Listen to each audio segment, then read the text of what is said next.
He was wearing a $3,000 suit and holding a titanium boarding pass when it happened.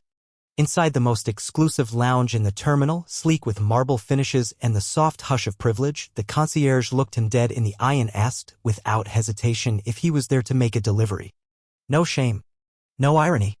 Just the sort of casual insult only the comfortably powerful feel entitled to give, words that cut deeper not for what they said but for what they assumed. And the only thing that made him suspicious? His skin. This isn't a story about an accident. It's about what happens when quiet disrespect crosses the wrong man at the wrong time, one who doesn't need to shout to bring down a system. One who understands that silence, recorded properly, is louder than rage. The man's name was Malcolm Barrett. And when he made the call, it wasn't to complain. It was to initiate a protocol designed to flip the entire airport upside down. Not in anger. In audit. Malcolm didn't walk into rooms, she owned them. At 39, he'd built an empire through strategic equity, the sort of quiet financial influence that never made headlines but made or broke them behind the scenes. His tailored charcoal suit and white shirt, no tie, ever were signature. The watch on his wrist? A matte black Audemars Piguet, understated, elegant, unmistakable. He walked the private corridor of Gate F toward the Zenith Air Titanium Lounge. His luggage rolled behind him silently. A carbon fiber carry-on so sleek it seemed to glide above the tile. He moved like someone who belonged because he did. Behind the polished reception desk stood Cynthia Hale, mid-40s, immaculate blonde bob, lips pursed in the permanent expression of someone who measured people before greeting them. She didn't smile when Malcolm approached. Instead, her eyes made a vertical scan from his gleaming shoes to the set of his jaw and paused. "Excuse me, sir," she said, her tone polite but distant. "Are you sure you're in the right place?" Malcolm met her gaze without flinching. "Yes," he said calmly, sliding his ID across the counter. "Malcolm Barrett, Titanium class." Cynthia took the card. She glanced at it for a heartbeat but didn't really look. Her fingers tapped her screen with glacial speed, not searching but waiting. Waiting for the system to provide some justification for her suspicion. "I see," she murmured, not moving from her position. "It's just that we don't typically see arrivals from that hallway." There was nothing in the words themselves, but the tone loaded with implication said everything. Before Malcolm could reply, the glass doors behind him opened with a quiet whoosh. A young man in joggers and a Stanford sweatshirt strolled in, earbuds swinging loosely from his collar. "Yo, CYN," he called with a grin. Cynthia lit up. "Kyle," she beamed, already reaching beneath the counter for a glass of champagne. "Aspen again?" No ID. No card. No scanning. Just familiarity and instant access. Malcolm stood silently as Cynthia handed Kyle the flute. Her attention was a warm contrast to the freeze he'd just endured.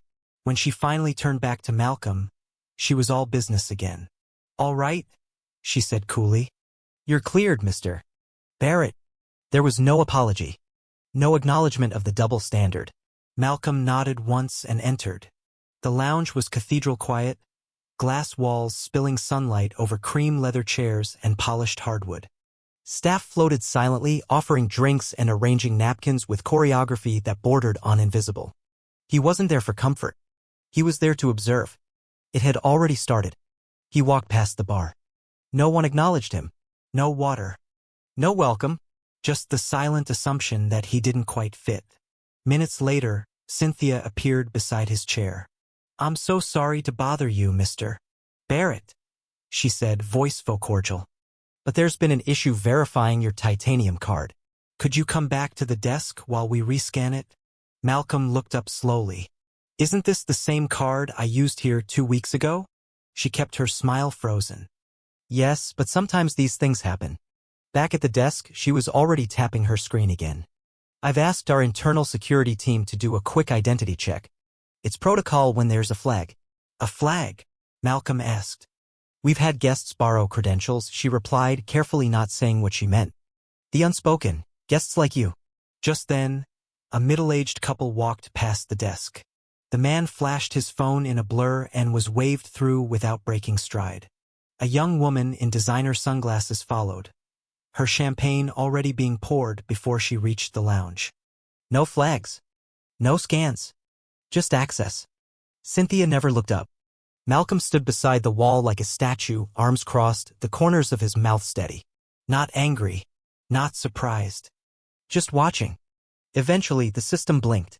"You're all set," Cynthia chirped, handing back the card. No apology. Malcolm returned to the lounge, the weight of every dismissal sharpening rather than breaking him. He sat quietly in one of the massage chairs beneath the skylight. A moment later, an attendant appeared. "Excuse me, sir," she said too brightly. "This area is reserved for our priority frequent flyers over 500 hours this quarter." "I've logged over 800, Malcolm said without moving. "You must be new." She flushed. "Sorry," she whispered and vanished. At the buffet, a second attendant blocked his path. "This selection is for curated members who selected their meal preferences via the app," he said. Malcolm glanced at the food, then at the man. "I've never heard of that policy." "It's selective access," the man stammered. A woman in a Burberry coat breezed past Malcolm, reaching for a croissant. The same attendant smiled warmly. "Would you like it warmed?" Malcolm returned his plate. Empty. Each moment etched itself deeper. Who was offered champagne?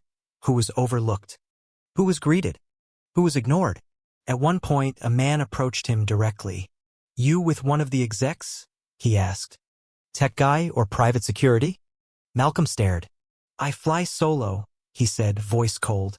"Oh." The man laughed awkwardly. "No disrespect. You just don't see many." He didn't finish. Didn't need to. Behind the desk, Cynthia whispered to her assistant. "That guy in chair 12? "He's titanium," the assistant said. "Legacy status," Cynthia muttered. "Or gifted. Trust me, he's not the usual type." She skipped his name when prepping the VIP gift bags for international departures. Malcolm, meanwhile, watched everything. When Logan Strauss Arived 27, brat of a board member, he brought noise with him. Designer sneakers, loud sunglasses, entitlement spilling from every movement. At the espresso bar, Logan nudged Malcolm. "Move, man," he muttered. "Let a real member through."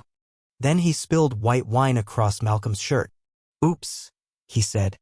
"Didn't see you there, buddy." Cynthia watched. Said nothing. "Can someone clean chair 16? She called instead. Malcolm didn't react. He dabbed his suit dry with a napkin, folded it, and walked away. Then he opened an encrypted AppJ protocol. He approached the desk again. "I'd like a clean shirt," he said. "From the boutique." Cynthia hesitated. "That's only available for certain verified guests." Malcolm reached into his blazer and laid down a black Centurion Amex. Silence. Cynthia smirked. "Company card? Your boss treat you well." "It's mine," Malcolm said. The machine approved it instantly. Cynthia's smile cracked. He was escorted to the boutique. Inside, he tapped into a hidden interface. It logged every staff interaction since 6:42 a.m., flagged by Cynthia under possible proxy status. He changed shirts, returned, and sat again. Then he made the call. "Barrett, I'm 9. Initiate override." A click, then silence. 5 minutes later, the digital signage in the lounge blinked red. "Investor on site. Executive override engaged." Staff froze. Terminals locked. Cynthia's tablet was redirected to a compliance screen she had never seen before. Operations lit up. Every interaction reviewed. Every denial. Every condescension. Logged. Analyzed. Malcolm sat still. He didn't gloat. He confirmed. Cynthia whispered to a colleague. "Who is he?" They didn't get a chance to answer. A man in a navy blazer approached. Platinum insignia. Director of Ground Operations. "Mr. Barrett," he said, voice reverent. "Had we known you were attending today's board session, we would have." "You didn't know," Malcolm replied. "No, sir. I'll walk." The lounge went silent as he rose. Cynthia stood frozen. "You were right," he said, pausing in front of her. "This isn't a place for someone like me. Because I didn't come here to be seated. I came to see who thought they were born to sit." And then he walked away. By the time he entered the boardroom, the system had flagged 5 employees. Access suspended. Compliance teams already in review. Logan's father revoked his access to family funds, proxy rights, and the upcoming investor retreat. "You cost us $22 million in leverage," he said. "Over your arrogance." At the boardroom table, Malcolm stood. "This report," he said, "doesn't show isolated incidents. It shows patterns." He clicked the screen. A chart appeared. Every guest interaction turned into color-coded bias. This is where culture becomes code, he said. When behavior becomes policy without needing a vote. He signed a mandate. Effective immediately, all VIP staff would undergo retraining. Bias disruption. Behavioral analytics. Ethical standards. We don't need our guests to look wealthy, he said. We need our staff to look like they understand what respect means. Across the network, systems updated. The standard wasn't whispered anymore. It had a voice. His